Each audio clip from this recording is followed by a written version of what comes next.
Right guys, that was Dunnet Head. I was there a little bit longer than I wanted to be. It's now 3:10. I'm still a little bit shaken up. I'm a bit upset that it's happened, but the bike's had its first drop. Well, it wasn't really a drop. I parked in front of the sign to take a photo, and a huge gust of wind decided to take the bike over.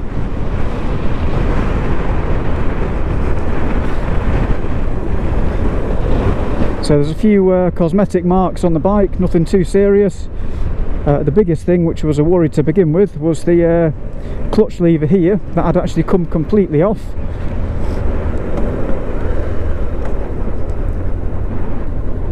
At this moment in time I've only got the top bolt in the top here. The one at the bottom was completely bent, and I had to take it out because I couldn't get it back in. There's some cables that have come out at the front here, but nothing too bad, I don't think. The bike's working anyway. So the plan now is to get to John O'Groats, have a bite to eat, get to the hotel, because it is a hotel I'm staying in this evening rather than a bunkhouse or hostel, and go over the bike with a fine-tooth comb and see exactly what's happened, and see if I can put it right. But I might not be able to do anything until I'm home, unfortunately. The bike seems to ride okay, which is good news. I was a bit concerned that I wouldn't be able to get the clutch up and running again, or I might not have lights or something like that, but there doesn't appear to be any issue with steering.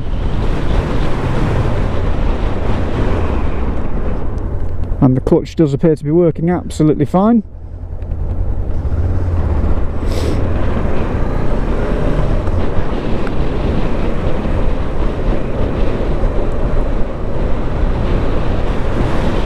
Yeah, I'm a little upset about it, but there's no major issues. All the parts can be replaced that have been damaged.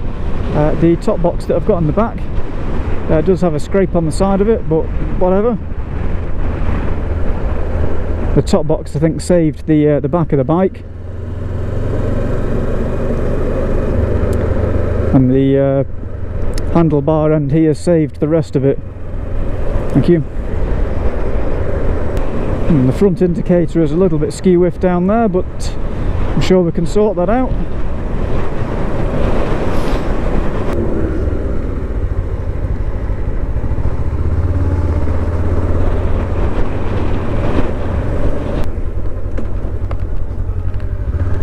Right guys, John O'Groats, 12 miles.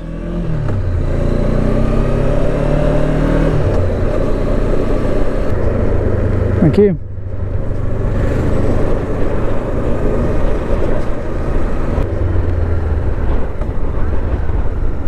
That's a tight one. Let's see if the grips still work. Thank you.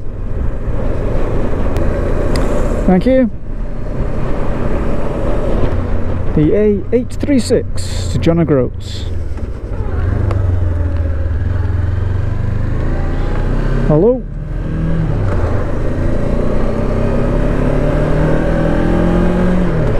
It's coming into May apparently.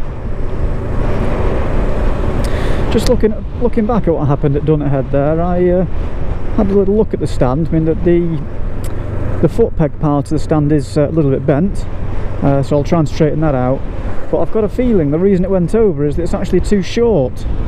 That the stand is way too short. The bike leans quite a way over, and I've got a feeling just that extra gust has tipped it past the balancing point, and it's gone over, unfortunately. I think I may have been recording it actually, so if I was, I'll put that in the video.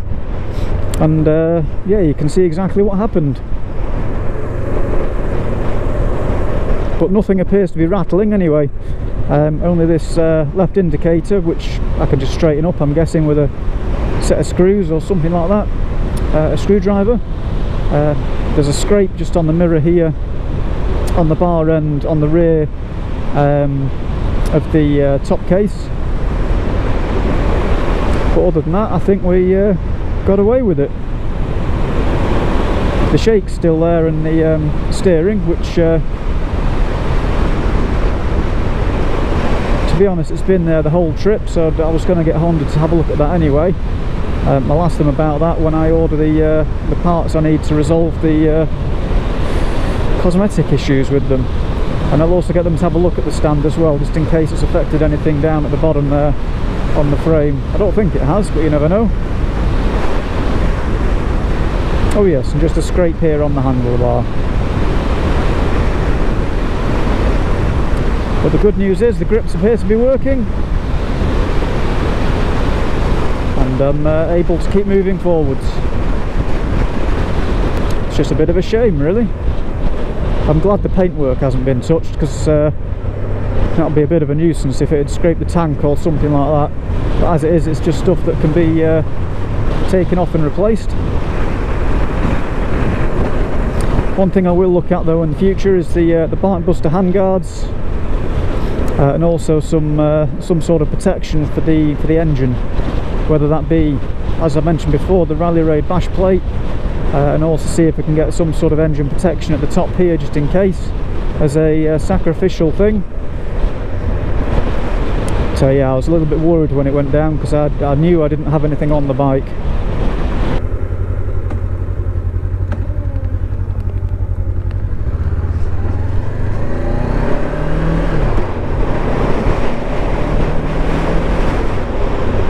Alright, what have we got here?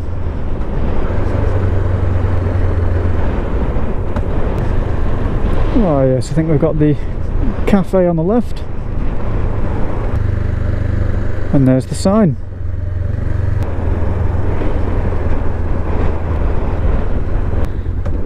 Seems to be quite busy at the moment, so let's go and get some food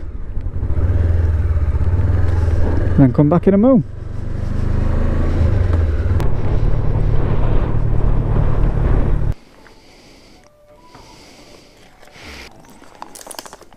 Thank you. Thanks. Right, I've been to the shop. I didn't fancy anything to eat, it was rather busy. I have just got a fridge magnet, North Coast 500, which is quite nice. Let's go and take a photo at the sign here.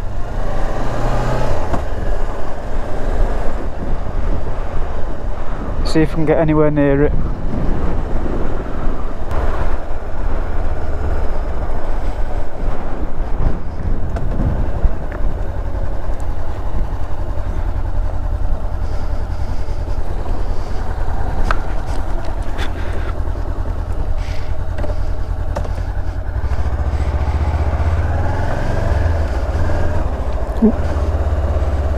Thank you.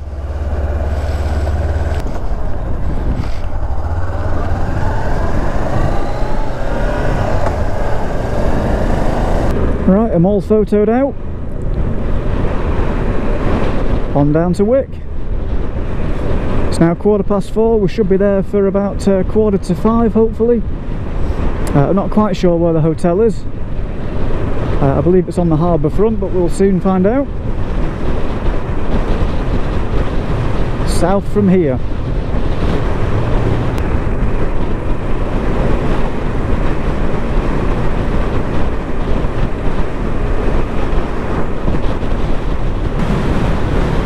Oh well, they're prominent in your view. I actually met a couple of guys yesterday at Algush, who were up surveying the land to make sure that certain areas are suitable or not suitable for wind turbines. So they're nice guys. Well, this is a lovely smooth bit of road.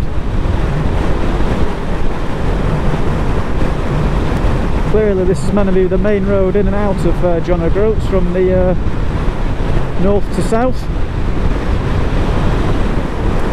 Let's have any grips on. So my plan now for the evening is to get to the hotel. Once I'm checked in and all sorted, I'm going to pop out to the supermarket. I believe it's a Tesco, I'm not 100% sure. I think it is. See if I can get some supplies. What I might try and do is find another memory card for the camera, because I've got, well, I brought up with me 3 128 gigs and a 64. I might have a little bit of time left on the 64 gig because that was used on the first day, about an hour and a half or so. Oh wow, that's nice. I'm on the last one now, and I've been recording probably about 3 hours today on that card, so I've probably got a couple left there, which isn't going to be enough overall for tomorrow, which would be a shame if I missed some of that out. I don't really want to do that, so I'll see if I can pick up another card. Hello gentlemen. Oh wow, that's an amazing view. I can see for miles. Right, we're about 10 minutes away now. Saying we're just over a mile until I turn off this road. I'm guessing the next few minutes I'll then be navigating through Wick down to the harbour. If memory serves, it's actually a place called Harbour House that I'm staying. As soon as I get down to where I know the hotel is, I'll double check and go and check in. Wick, here we go, left. Okay, we're actually 3 miles out now.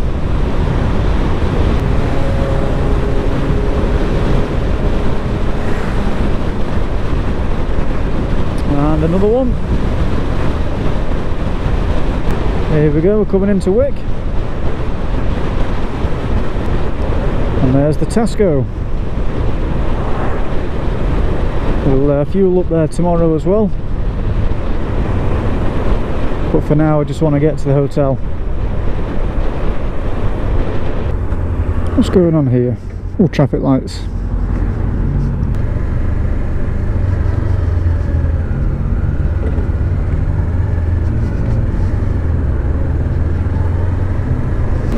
Okay, we're taking a left here, I think.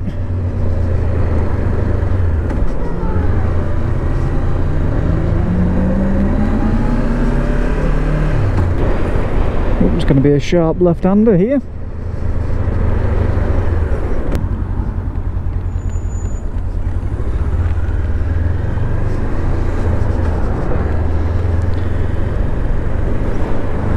And we should just be on this corner here somewhere.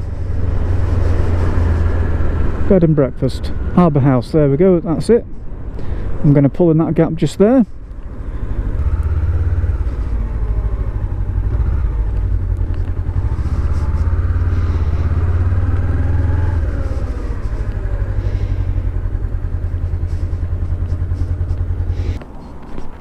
Right guys, we're here, Harbour House, bed and breakfast. I'll just go and check in and catch you later. Right guys, so I've been in the B&B now for a few hours. Today has certainly been a test of character, let's put it that way. First of all with the weather around Loch Assynt, where I got quite soaked. And then second of all, the disaster at Dunnet Head later on in the day. Luckily that wasn't actually too bad, it looked worse than it was. I have damaged the clutch assembly, so that will probably have to be replaced when I get back home, but for the time being that's on the bike and it's working. There's a few scrapes and bashes around the bike on the new top box, which I got literally a couple of days before the trip, but what can you do? I've got a couple of stickers from John O'Groats that might hopefully go over that at some point. But yeah, it was definitely an interesting day. It was a good ride. Let's look at tomorrow on the map. So just before we look at tomorrow again, the same as yesterday, I'll just run through what we did today. Obviously we started here at the Algush Inn, came up to Ullapool, filled up. We then came around the coastal route here. This was absolutely stunning. It's definitely worth doing that. So I don't know what this part's like here. I'm guessing that's beautiful as well, but this was very, very nice. This is obviously Loch Assynt, where we got quite wet. When we came back up, this again was another beautiful bit of road, all the way up to Dunnet, where we stopped, refuelled and had a bite to eat. We then came across the top here. That was a good run. Obviously we got to Dunnet Head, which is where we had the disaster. luckily, like I said, that wasn't actually too bad. Obviously you'll have seen it before I do, but yeah, that was a little bit upsetting, but what can you do? You've just got to carry on. And then we came across to John O'Groats and then down to Wick, which is where we are now. So looking at tomorrow, we're going to come from the B&B here all the way down to Inverness. Where's Inverness? There it is. Once we're here, we're going to come down Loch Ness and then join back up where we actually split off to do the first part of the journey.